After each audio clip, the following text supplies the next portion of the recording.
צריך להבין שבעולם הערבי, בעולם המוסלמי כולו, כל ההפרה של עויני ישראל, ישראל כאילו לשפה לחולשה לא רעה. מדינה שחשבו שהיא בלתי ניתנת, אי אפשר לנצח, אי אפשר לדבר עליה. וזה היה אחד ההגיונות שמצרים לפני 40 שנה, וירדן לפני 30 שנה, הגיעו לשלום ישראל. זה בין היתר בגלל ההבנה שאין דרך להתעסק איתה. היא גם, כמו שאמרתי קודם, לפי מקורות זרים, נחשבת מעצמה גרעינית, מה אתה יכול לעשות? ההתקפה הזאת של חמאס, כמו שהיא קרתה, והחרדה של זה עורר והגלים, חלקם אמרתי אנושים ומצדקים, הציתה את הדמיון של מיליונים בעולם המוסלמי והערבי. פתאום זה נראה שמה זה הייתה הסכנה הכי גדולה.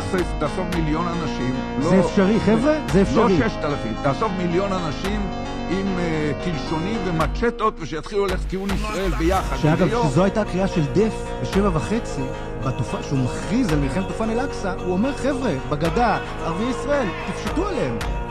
אז אני הוצאת הדמיון, סינואר הוא גיבור. גם כל התעמולה שעושים הוא מת כמו עכבר, הוא מת כמו סטוט. זה רק רימונים רגע לפני שזה כבר בלי יד, איזה מקל.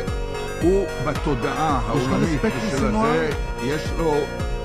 אסור לזלזל באויבים, זה רוצח חסר מעצורים, סעדיף, מזוכיסט, כחופה. אבל ברמה של מה שהוא עשה. הוא איש מוכשר בלי ספק, מוכשר, דבק במשימה, וזה מסוכן, לכן הוא מסוכן כל כך. הוא תיאטע בנתניהו באופן עקבי לאורך שנים, והצליח להביא, תרם לא מעט לאדישות הזאת על ידי...